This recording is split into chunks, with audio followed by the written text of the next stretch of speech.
Hey guys, welcome to the final installment of our Bullhead series.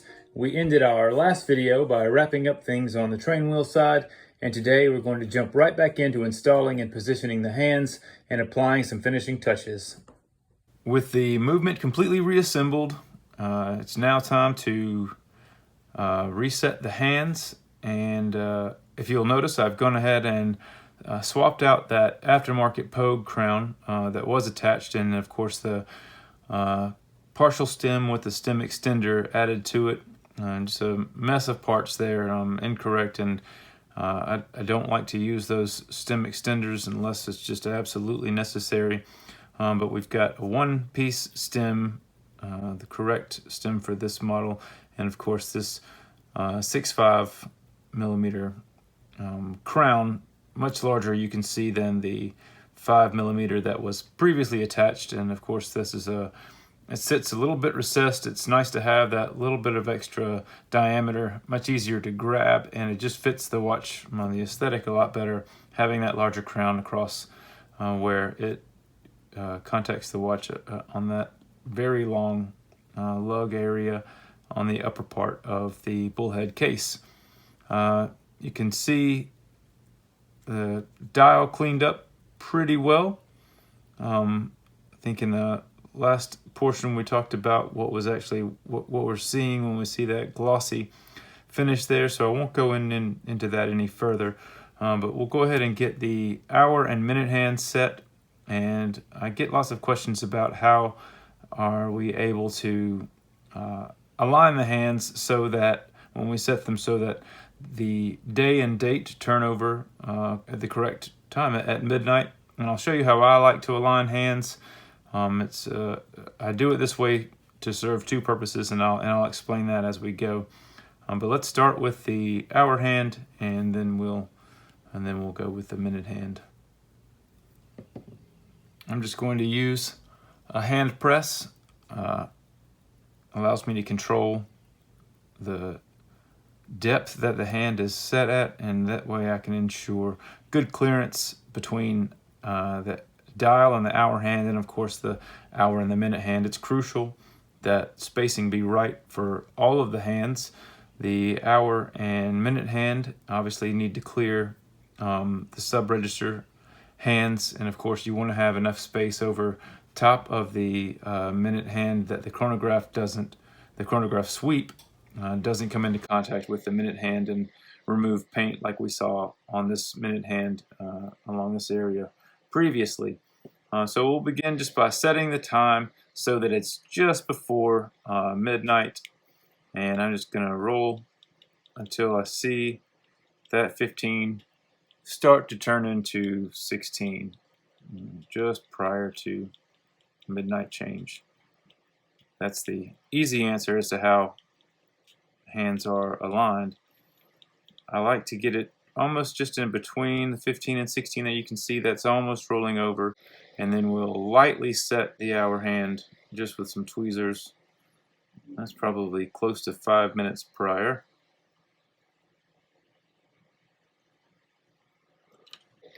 I like to set it loosely enough that I have room to slide it back and forth so that whenever we have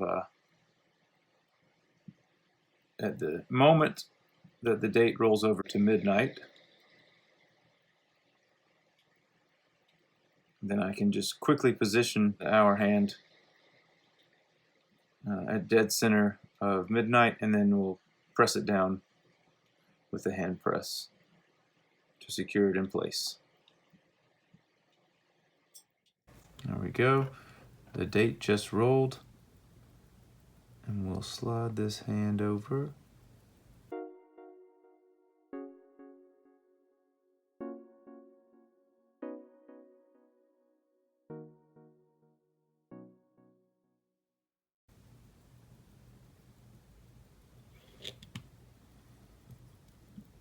Yep, still very nicely centered.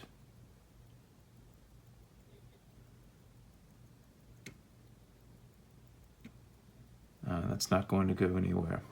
And then to avoid having the minute hand collide with the hour hand anyway, or to upset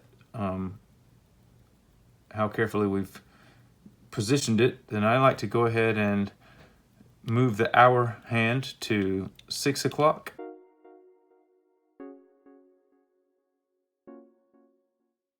To me, I like to see the hands line up as close to perfect as possible. And 6 o'clock is always a good test, I think, for how well the hands are aligned. Not only is the hour hand pointing directly at the 6 o'clock marker and is the minute hand pointing directly at the 12 o'clock marker, but is there a nice straight line between the hour hand, along the hour hand and minute hand. And it'll also help you to see if there are any bends or sways in the alignment of those hands either way. But we can use the day window there as a good guide as to how well we might be pointing at that 6 o'clock, in addition to using the tip. I'm going to get it just before that 6 o'clock marker. And like we did before, we'll set our minute hand. Let's go ahead and change out the tip on the press so that we use the minute hand tip. And these are just the correct diameter to go over the posts and allow the hand to be pressed into place. Just as before, we're just going to lightly set that minute hand how we want it, and then we'll just position it. It's always moving, even if it's barely detectable. It does stay in motion, even when it's just slightly sort of resting on the cannon pinion. But we'll now go ahead and carefully move that hour hand into place in direct center of 6 o'clock.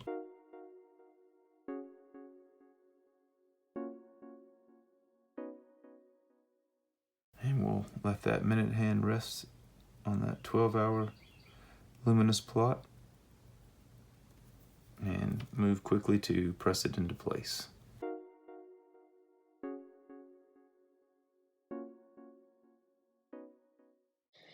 All right, at this point, we'll just double check our work. We can see both hands now pressed into place. We have a nice straight line from 6 o'clock through the minute hand to 12 o'clock. Everything looks very well aligned. You can see just in the few moments since I started talking that the minute hand has already begun to progress into the 1 minute mark, 1 minute hash, and messes up our line pretty quickly. But we got a good look at it beforehand, and everything looks to be good. The next thing you want to check is the clearance between the hands. Of course, we'll just need to line them up, and I like to, before they begin to touch, just take a look with my loop to see if it looks like we're going to get the clearance that we need. I don't see any reason why they'll collide, but even so, after it's there, we may need to make a couple of small adjustments. And I'm just going to raise the back end of the minute hand just a hair. It's not touching, but we'll give it a little more clearance.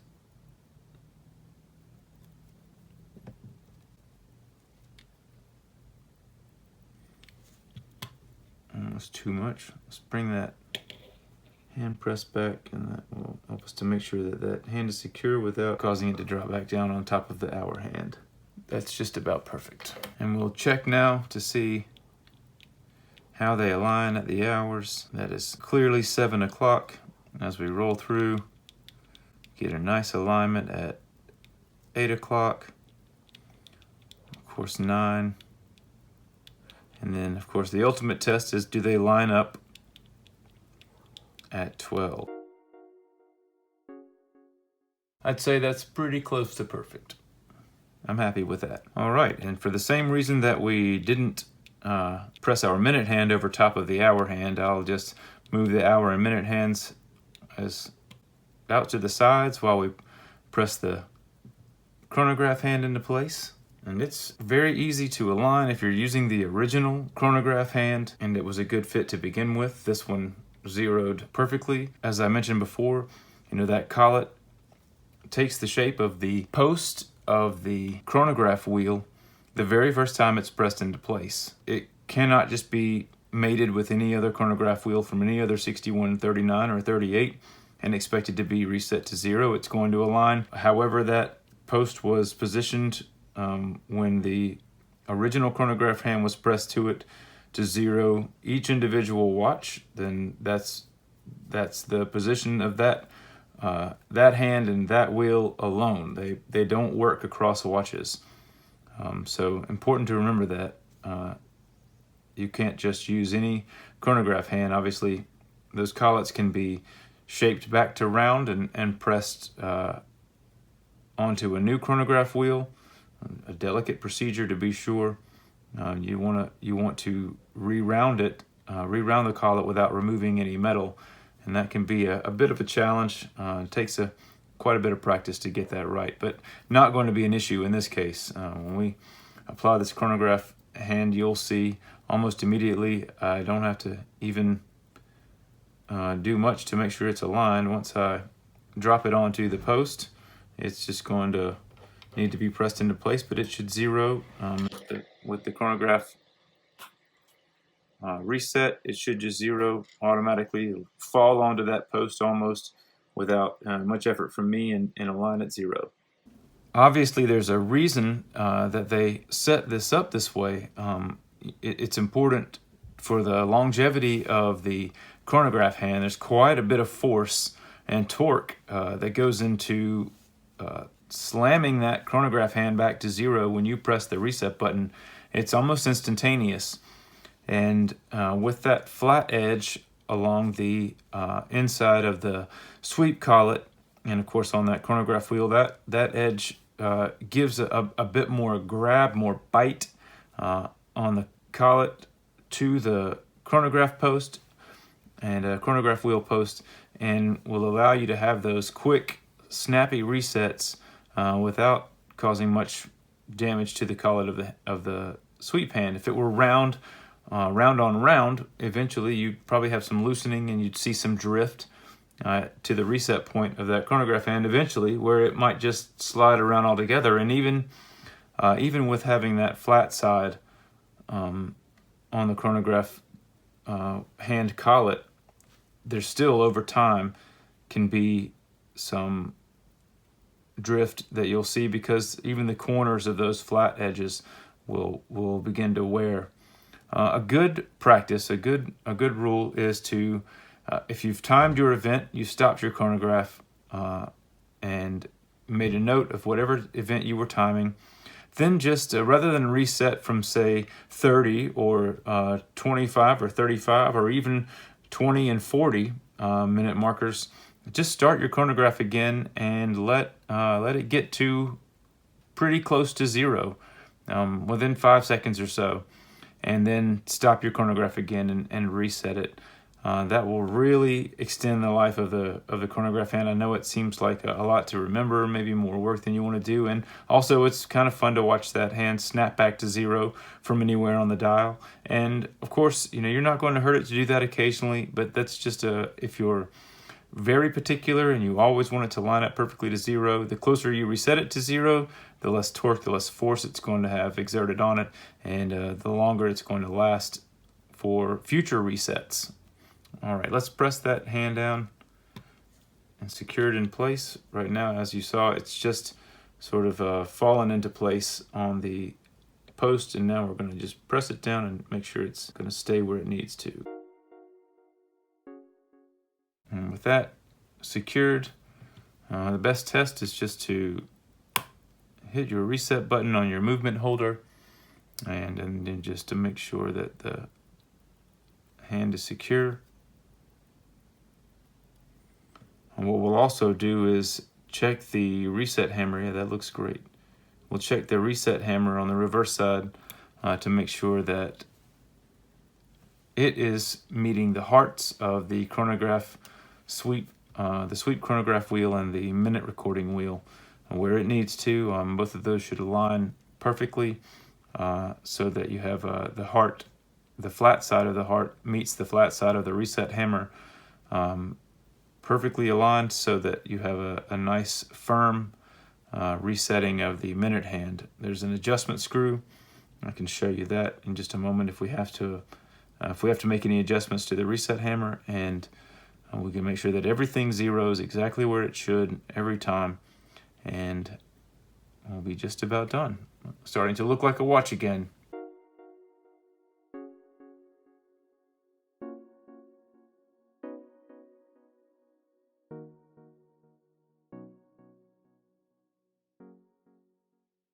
And with all 3 chronograph hands back in place and all zeroed nicely. Just check that there's no change when reset is hit. Nothing loose. That minute recording wheel is kind of a, it tends to separate. With age you can get some looseness, and you'll see that first if you repeatedly reset the chronograph. You'll start to see some movement in that minute register hand. If one or two things, either the minute recording wheel itself is beginning to separate post from the gear, and also if the reset hammer is not in the correct position, you'll also see some dancing because of that. All right, and with the chronograph running, we'll just check the tension of that minute register hand. Yes, that feels nice. No problems there. And next we'll move this into the case and put the our replacement pushers in position, and we'll be just about done. Of course, once we have everything set, then we'll take a look at the time grapher. I didn't share a shot of it yet. I'm pretty happy with the performance of this one, but we'll get a shot of everything all together in this one on the time grapher to let you see how it's performing now that we've taken care of that cannon pinion hour wheel issue. And this one will be just about ready to head back to its home.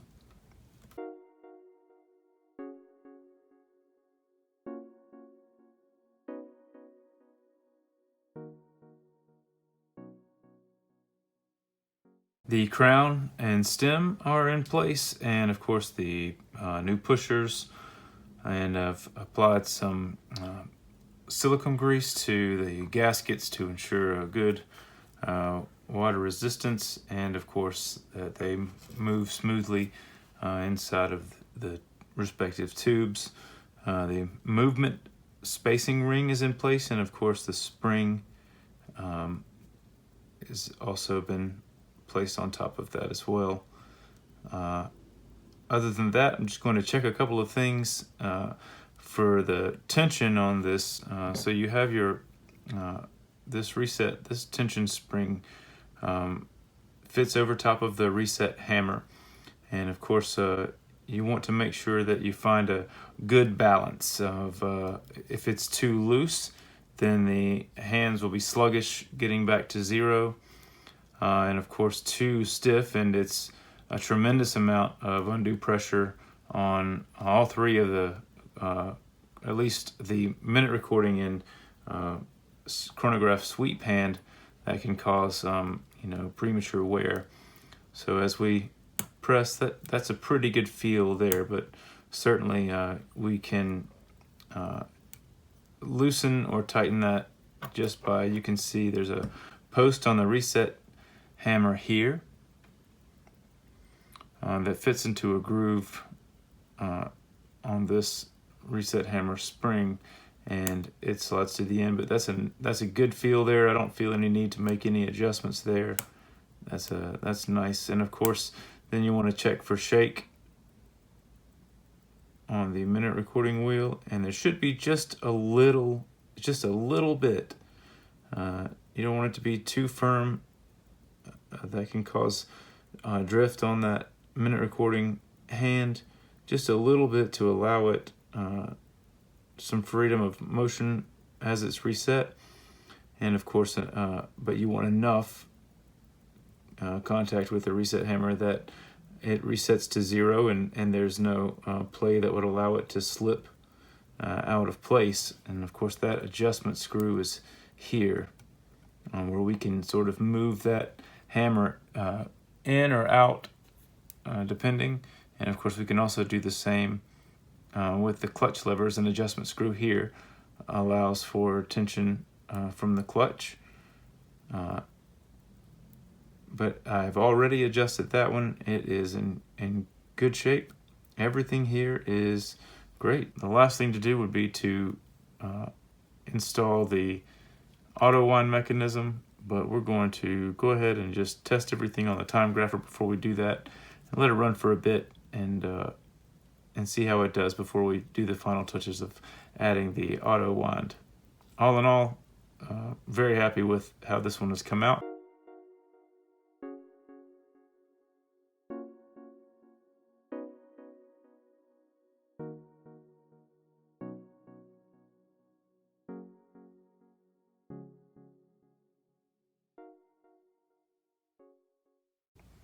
With the protective film removed from the crystal, that is a good looking bullhead. The bezel and the sweep hand align very nicely. Of course, we've already seen that the hands align where they should. Our day and date window, the discs align nicely there. All of our hands reset to 0. We know that our hands will turn over at midnight. Nice action from the start and stop pushers and reset.